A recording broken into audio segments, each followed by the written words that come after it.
ತತಃ ಪದಂ ತತ್ಪರಿಮಾರ್ಗಿತವ್ಯಂ ಯಸ್ಮಿನ್ ಗತಾ ನ ನಿವರ್ತಂತಿ ಭೂಯಃ ತಮೇವ ಚಾದ್ಯಂ ಪುರುಷಂ ಪ್ರಪದ್ಯೆ ಯತಃ ಪ್ರವೃತ್ತಿ ಪ್ರಸೃತಾ ಪುರಾಣಿ.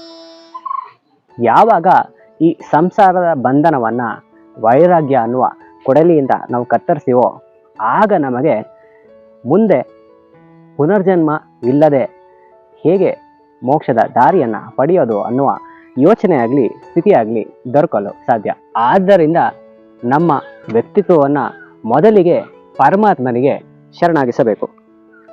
ಅಂದರೆ ಯಾವ ಪ್ರಭುವಿಂದ ನಮಗೆ 3 ಗುಣಗಳ ಸಂಪರ್ಕ ಹೊಂದು ಅದರಲ್ಲೇ ಪ್ರಭಾವಿಸುವಂತೆ ಮಾಡಿ ಅದೇ ನಮ್ಮ ವ್ಯಕ್ತಿತ್ವವಾಗಿ ಬೆಳೆದಿರುತ್ತೋ ಅದನ್ನು ಪರಮಾತ್ಮನಿಗೆ ನಾವು ಶರಣಾಗಿಸ್ಬೇಕು ಅಂತ ಇಲ್ಲಿ ಹೇಳ್ತಾರೆ.